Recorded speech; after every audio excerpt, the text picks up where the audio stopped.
Assalomu alaykum do'stlar. Bugungi videomizda Linux operatsion tizimini ish muhitlari, ya'ni desktop environments haqida gaplashamiz. Linux ish muhiti bu sizning kompyuteringizdagi grafik interfeys, menyular, panellar, fayl boshqaruvchisi va boshqa elementlardan iborat. Ular Linuxni qulay va chiroyli qiladi, lekin har biri o'ziga xos. Ba'zilari oddiy va tez, boshqalari esa ko'p funksiyali. Agar siz yangi Linux foydalanuvchisi bo'lsangiz, ish muhitini tanlash muhim, chunki u sizning kundalik ishingizni osonlashtiradi. Bugun biz 11 ta mashhur ish muhitini ko'rib chiqamiz. GNOME, KDE Plasma, Cinnamon, shunga o'xshash har bir haqida qisqacha ma'lumot beraman. Ularning tarixi, afzalligi va kim uchun mosligini bilib olishingiz mumkin bo'ladi. Videoni ko'rib chiqqach, o'zingiz uchun tajriba qilib ko'ring. Ko'p Linux distributivlari, masalan Ubuntu yoki Fedora bir nechta ish muhitini o'rnatishga yordam beradi. Bo'lmasam keling unda videoni boshlaymiz.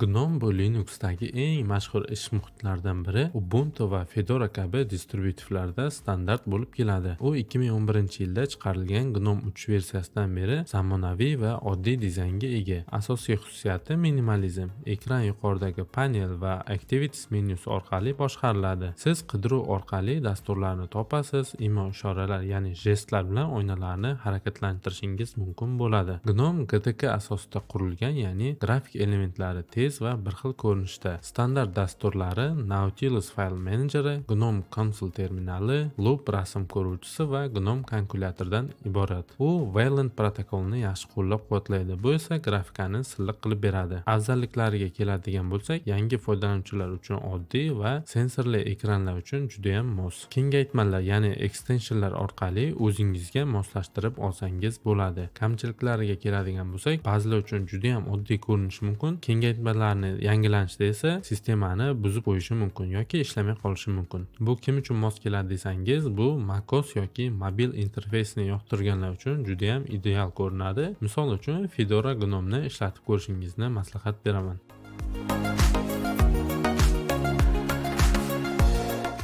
KDE Plasma bu kuchli va moslashtiriladigan ish muhiti 1990-yillardan beri mavjud. KDE Plasmaning 6-versiyasi 2024-yilda chiqqan. U Windowsga juda ham o'xshash pastki panel va start menyusi va bildirishnomalar va undan tashqari widjetlardan iborat. Standart dasturlari Dolphin File Manager fayllarni osongina boshqaradi, konsol terminali, GwenView rasm ko'ruvchisi va Ocular hujjat ko'ruvchisidan iborat. Siz panellarni ko'chirib, widjetlarni qo'shib, effektlar, masalan animatsiyalarni sozlashingiz mumkin. KDE Connect orqali telefoningizni ulashingiz va fayllarni almashishingiz mumkin. Afzalliklariga keladigan bo'lsak, juda ko'p funksiyalari bor, moslashtirish imkoniyati juda ham yuqori, zamonaviy ko'rinishga ega. Kamchiliklariga keladigan bo'lsak, yangi boshlovchilar uchun murakkab bo'lishi mumkin, resurslarni o'rtacha sarflaydi. Windowsdan o'tganlar yoki ko'p sozlamalarni yoqtiradiganlar uchun bu ma'qul bo'ladi.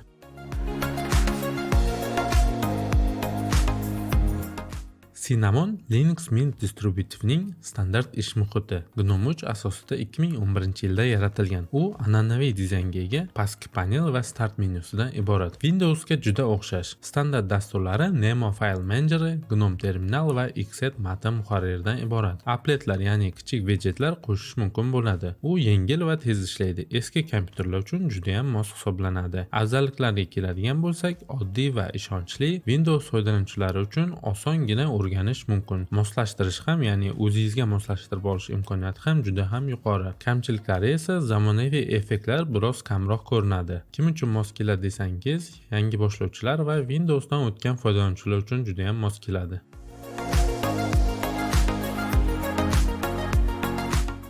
Cosmic Desktop bu yangi ish muhiti System76 kompaniyasi tomonidan Pop OS uchun Rust dasturlash tilida yaratilgan. 2024-yilda alfa versiyasi chiqqan. U tiling oynalarni avto joylashtirish va ko'p ish maydonlarini qo'llab-quvvatlaydi. Standart dasturlari Cosmic Files File Manager, Cosmic Terminal va Cosmic Player Media Player'dan iborat. Dizayni zamonaviy va qidiruv orqali dasturlarni osongina topishingiz mumkin bo'ladi. Afzalliklariga keladigan bo'lsak, tez va zamonaviy, baglari kam, styling funksiyasini qo'llab-quvvatlaydi. Kamchiliklarga keladigan bo'lsak, hali yangi ba'zi dasturlar yo'q, ba'zida instabil ishlashi mumkin. Kim uchun mos keladi desangiz, zamonaviy interfeysni sinab ko'rmoqchi bo'lgan yangi foydalanuvchilar uchun mos keladi. Albatta Pop OSni demak sinab ko'rishingizni tavsiya qilaman.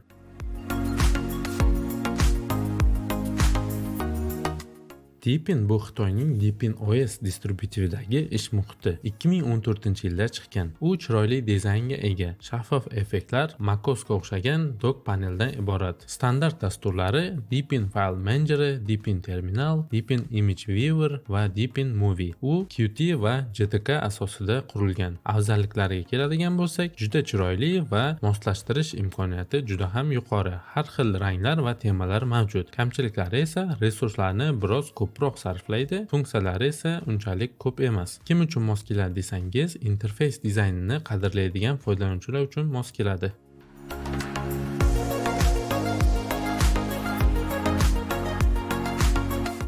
Mate ish stoli muhiti GNOME 2 asosida ishlab chiqilgan. Dastlab Mate GNOME 3 dan hafsalasi pir bo'lgan foydalanuvchilar uchun yaratilgan. Dasturchilar bir qator yaxshilanishlarni qo'shgan. Ularni Ubuntu Mate misolida ko'rib chiqamiz. Bu variant deyarli har bir foydalanuvchiga mos keladi. Ayniqsa, yangi GNOMEni yoqtirmaydiganlar uchun juda ham mos hisoblanadi. Qulaylikdan tashqari, kam resurs talab qilinishini ham aytib o'tish kerak. Ubuntu Mate dan tashqari hozirda ba'zi boshqa mashhur Linux distributivlari ham bu Mate demak qo'llab-quvvatlaydi. Masalan, Linux Mint, Manjaro va boshqalarni sanab o'tishimiz mumkin.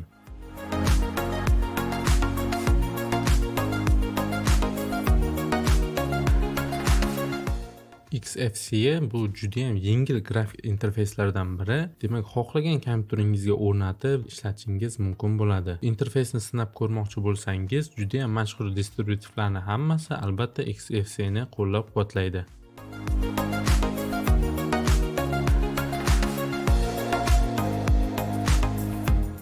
Baji klassik interfeysga ega robotchi stol hisoblanadi. U pastki panel, push menyusi va Raven sidebaridan, ya'ni bokovoy paneldan iborat. Har xil temalarni qo'llab-quvvatlaydi, bemalol o'zingizga moslashtirib olishingiz mumkin bo'ladi. Pastki panelni o'zingizga mos tarzda tepaga, yonga yoki macOS ko'rinishidagi dockga ham aylantirsangiz bo'ladi. Alt F2 tugmasini bosish orqali dasturlarni tezkor qidirishingiz mumkin bo'ladi. Baji bu GNOME yoki boshqa nimalardan o'g'irlanmagan, ya'ni noldan yozilgan grafik interfeys hisoblanadi. Baji grafik interfeysini ishlatib ko'rmoqchi bo'lsangiz, unda Arch Linux, Ubuntu Baji yoki Solus distributivlarini sinab ko'rishingiz kerak bo'ladi.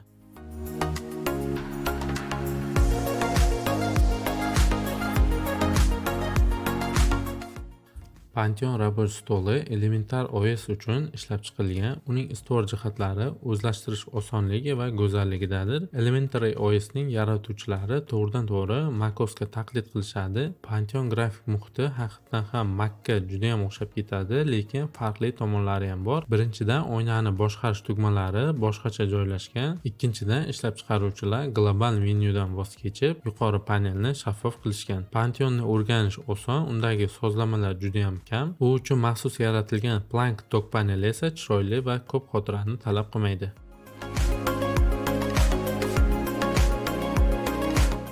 Bundan tashqari LXCD va LXQt degan grafik interfeyslar ham bor. Bular ham yengil va kam resurs talab qiladigan grafik interfeyslarga targ'ib qilinadi. Ko'rinishlari ham shunga mos 2000-yillardagi dizayn interfeyslarini eslatib yuboradi. Xulosa qilib aytganda, Linux grafik interfeyslari har xil. GNOME va KDE ko'p funksiyali, XFCE va Mate yengil. Agar umuman Linuxda yangi bo'lsangiz, unda Cinnamondan boshlab ko'rishni tavsiya qilaman. Agarda video yoqqan bo'lsa, videoga like bosing va kanalimizga obuna bo'lishni unutmang. Sizlar bilan esa mening kompyuterim kanali bo'ldi. Ko'rishguncha xayr.